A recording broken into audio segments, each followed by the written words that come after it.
Big பாஸ்குள்ளே இருக்கிறதுக்கெலாம் தகுதியே இல்லை இவங்களுக்கு.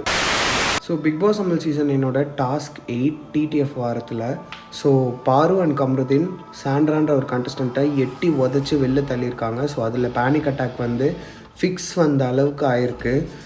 ஸோ அந்த எந்த விதமான ஒரு கில்ட்டி சாப்பாட்டில் உப்பு போட்டு சாப்பிட்ற யாருக்குமே ஒருத்தவங்க நம்ம முன்னாடி சிக்காகி மெடிக்கல் ரூம் போகிற அளவுக்கு ஒரு கண்டிஷன் இருக்குன்னா வி ஃபீல் கில்ட்டி. ஒருவேளை நம்ம அதில் இருக்கோமோ, அது நான் தான் பண்ணியிருக்கேன்னு தெரிஞ்சப்பவும் கூட அவ்வளோ அவ்வளோ அப்யூசிவான வேர்ட்ஸ் யூஸ் பண்ணி ஆர்கியூமெண்ட், அவ்வளோ கேவலமான ஒரு பிஹேவியர். பாரு அண்ட் கம்ருதீனோட பிஆருக்கு ஒரு ஓப்பன் ஸ்டேட்மெண்ட், உங்களால் இந்த வீடியோவை ரெஸ்ட்ரிக்ட் பண்ண முடிஞ்சாலோ ரிப்போர்ட் பண்ண முடிஞ்சாலோ தாராளமாக பண்ணிக்கோங்க. And also comment section is yours. என்ன பேசணுமோ தாராளமாக பேசிக்கோங்க. உண்மையிலே இந்த 2 சீப்பான கண்டஸ்டன்ஸ் இதுக்கு மேலே இந்த பிக் பாஸ்குள்ளே இருக்கிறது வர்த்லெஸ்.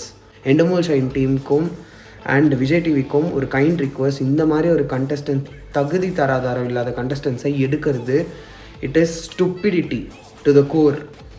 அண்ட் இவங்க 2 பேரும் பேசுனதில் நிறைய த்ரெட்டனிங், நிறைய அப்யூசிவ்னஸ் அண்ட் நிறைய இன்ஹியூமன் நேச்சர் இவங்க 2 பேருமே அதிகமாக இந்த ஒரு லைவ்லேயும் இந்த எபிசோட்ஸ்லேயும் வெளிப்படுத்தியிருக்காங்க. இவங்க பண்ண எல்லா கார்பேஜ் திங்ஸ்க்கும் இவங்க தான் அக்கௌண்டபிலிட்டி அண்ட் ரெஸ்பான்சிபிலிட்டி. வீக்கெண்டில் அட்ரஸ் பண்ணும்போது எப்படி பதில் சொல்கிறாங்கன்றதை பார்ப்போம்.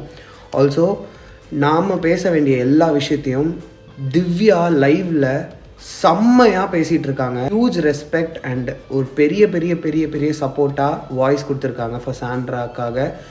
திவ்யா பண்ணது ஆக்சுவலி ஒரு பிக் திங். ஸோ நாளைக்கு வீக்கெண்ட் இவங்க 2 பேர்லேருந்து ஒருத்தர் எலிமினேட் ஆகிறதுக்கு ஹை சான்சஸ் இருக்க போது. Also let's manifest for this eviction.